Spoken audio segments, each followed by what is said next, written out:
There's a time in every kid's life when they make the transition from cartoons to more adult-themed programming. For my cousins, they began watching TGIF, Sabrina the Teenage Witch, Boy Meets World, and for me, it was The Simpsons and Seinfeld. This was the 90s after all. Before I made the leap to full-blown adulthood though, there was an in-between phase. I still liked cartoons, but I wanted something more grounded and relatable. This is when I found a cartoon that had a foot placed in both worlds. Disney's The Weekenders, a show about four best friends who spend their weekends together. It ran for 4 seasons for a total of 39 episodes and was fairly popular. How popular? According to the New York Post, it knocked off Pokémon from its 54 consecutive weeks as the top spot. And if you know anything about the Pokémon craze in the late 90s, that's nothing short of a miraculous feat.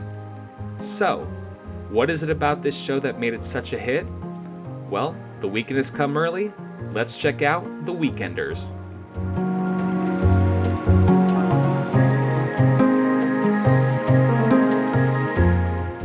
The Weekenders was created by Doug Langdale, who has a background in both improv and stand-up comedy, and whose animation resume includes creating the show Dave the Barbarian, the Earthworm Jim TV series, writing on Darkwing Duck, 2012's Ninja Turtles, and 2014's animated film, The Book of Life. He's worked on so much more that chances are, if you've been watching cartoons since 1991 until now, there's a good chance he's been involved in working on the cartoons from your childhood. At one point he had a pitch meeting with Disney, and in a video where he gives various anecdotes on his time with the show, he notes that The Weekenders was basically created on the fly in a pitch meeting with Disney. He had pitched them a few shows they weren't interested in, and when they asked him if he had anything else, he took out a piece of paper where he had written the phrase, "Kids on the Weekend," and started talking about things that he did when he was 12. It was that rambling that led Disney to give him an offer for him to make the show. As for the name, when he got the offer sheet, the document called the show The Weekenders, which wasn't a name he had come up with, and was just a placeholder name until they came up with something better. And they never did. And they still don't know to this day who came up with the name. The theme song is a fun, bopping tune, and there's a really fun story behind it. Langdale recounts that they had the music down, but couldn't come up with the lyrics for it. This is where his previous experience in the comedy community comes in. Langdale had been in an improv troupe where he had performed with Wayne Brady. So citing Brady's legendary improv skills, Langdale phoned him, asking him to create the theme song's lyrics, enticing him with the promises of residual checks from reruns. Like its theme song and the story of its creation, the art is distinct. I can't say that I've seen anything else like it. Maybe Pepper Ann or Doug would come close. It's totally unique and colorful, with some episodes being particularly impressive to look at for having such a realistic world.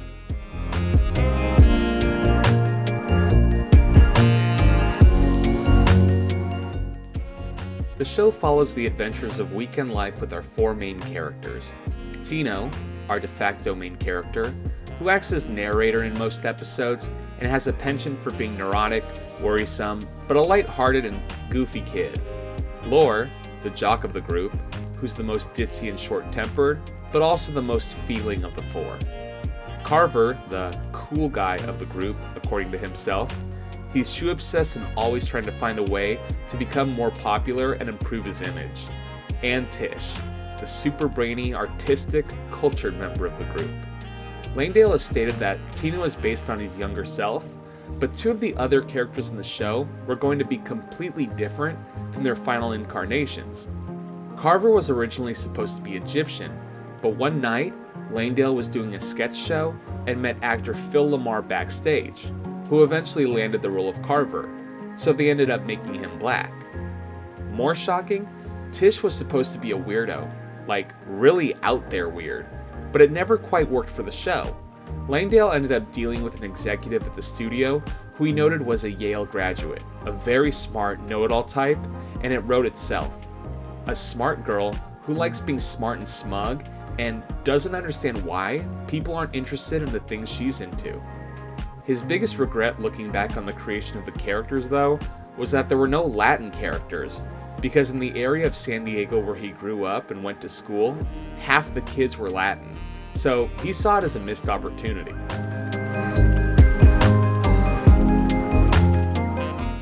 Now, characters can be fine on their own, but a truly great voice actor can enhance the believability, humor, or whatever else the character is to portray in any given scene. And I have to say, the voice talent amassed in this show is unbelievable. I got sidetracked reading throughout the franchises they've done voice work for, and the iconic characters between them all. It's Hall of Fame worthy. I'm not going to go through every one of them, just some picks to show you the wide range of beloved characters and franchises that these talented people have worked on. Tino is voiced by Jason Marsden, who's the official voice of Goofy's son, Max Goof, and has lent his vocal talents to Sonic the Hedgehog and Yu-Gi-Oh! Duel Monsters. Tish is voiced by Kath Soucie, who voices Lola Bunny, Princess Sally Acorn from Sonic the Hedgehog, and Kanga from Winnie the Pooh. Lore, voiced by Greta Lyle, who has acted as the voice of Daphne since Scooby-Doo and the Cyber Chase, Chalice from the Cuphead show, and Wonder Woman in DC's Superhero Girls. And Carver is voiced by Phil Lamar, who has voiced the title characters in Samurai Jack, Static Shock, and Futurama's Hermes. I could go on, but it would be shorter to read a list of every person that's ever died in history. It's definitely one of the reasons the show works so well. These are professionals at the top of their games, with strong writing to buoy their even stronger performances. The show itself is contained to individual stories. There's no overarching plot, but there are occasional nods and callbacks to events and people. They're not enough to confuse new viewers, but longtime viewers will appreciate the mentions. Each half-hour episode is split into two roughly 11-minute segments, and if there's one thing I've learned watching cartoons, it's that shows that aren't necessarily largely story-based benefit from the shorter runtime, and The Weekenders is no exception. Each episode segment takes place over the course of a weekend, Friday through Sunday. Something about the confines of 3 days is very appealing. It feels like there's always a clique talking on their time from school and our time with them. You know their problems have to get resolved. It's just a matter of how and when. Will it be in time for them to enjoy any of their weekend, or will they have to wait until next time? The episodes take place over the course of several locations per episode. The beach, the mall, the climbing tree, the pool hall. I always thought that particular environment was so cool. Kids shooting pool. It was such an adult activity. It reinforced that these kids were mature beyond their years. My favorite spot they go to has to be the pizza place that changes its name every episode because the owner can't settle on a theme he likes. And it ranges to everything. In one episode, the parlor is called Inflatable Pizza, with inflatable chairs and tables, and when he cuts the pizza, the table deflates. Genius. Pizza the Musical, a stage show with pizza. Pizza Bite, where you download your pizza at your table out of a computer. They're all ridiculous and silly, but most importantly, always funny.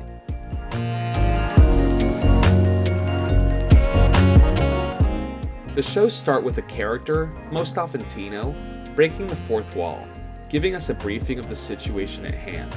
It's a clever way of getting viewers into situations quickly. The show is funny, not always with a bombastic one-liner, although it does feature some sharp ones, or slapstick action.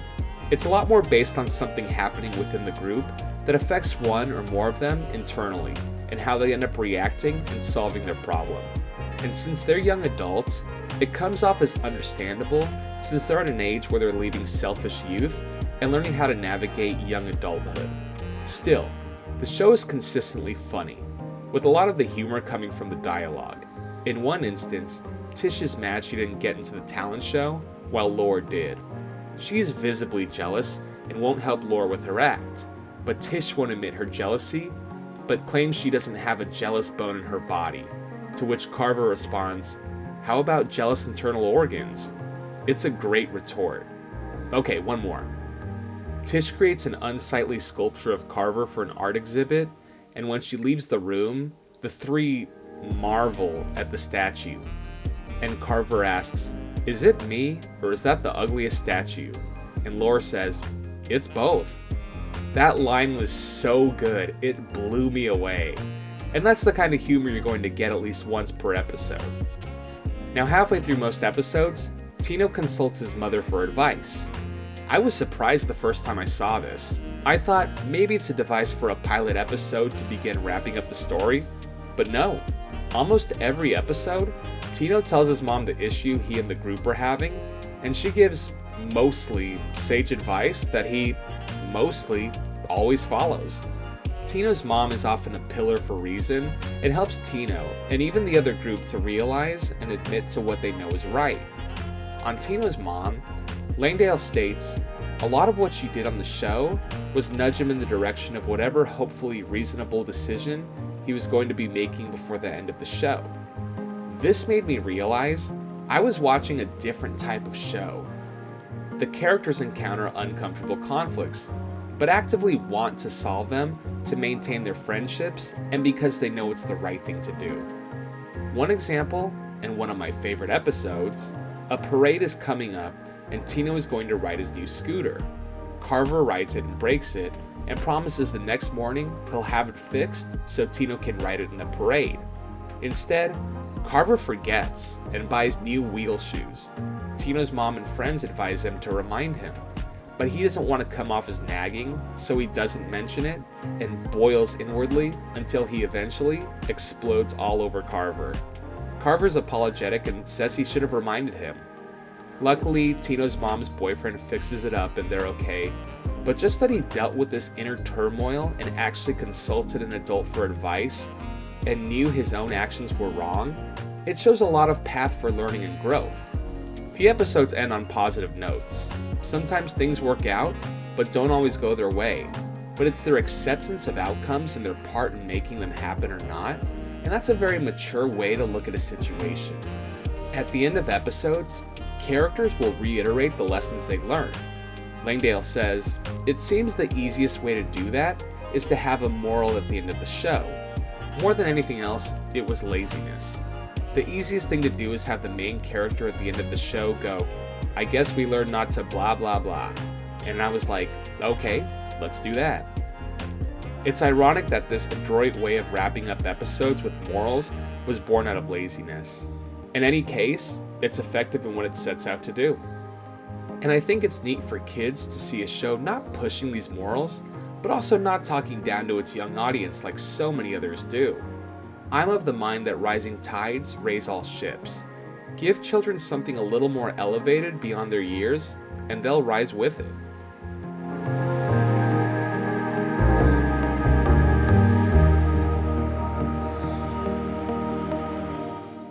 I'm pleased to say, you really can't go wrong jumping into any episode in the series.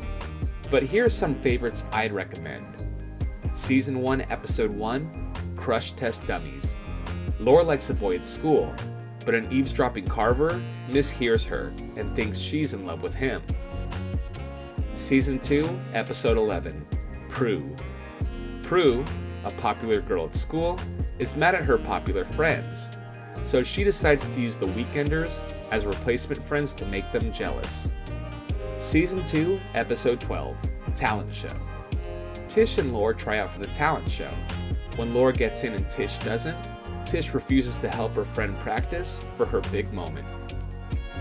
Season 3, Episode 2, The Perfect Son. Tino stays over at Carver's house for the weekend. Carver thinks his family likes Tino better than him, so Tino tries to act like a bad kid. Season 3, Episode 5, Charity Case. The gang tries to make an unpopular kid more popular, but in reality, she thinks the group are losers. Season 3, Episode 6, Broken. Carver breaks Tino's scooter and forgets he has to repair it. Season 3, Episode 7, Father's Day. The gang avoids telling Tino their Father's Day plans as to not make him feel bad for his father not being there. He says it's okay, but then does feel bad once he hears their family plans. In Season 3, Episode 10, Celebrity. After landing a minor role in a television show, Tish becomes a nationwide celebrity. Her ego goes out of control as her 15 minutes of fame begin to wind down.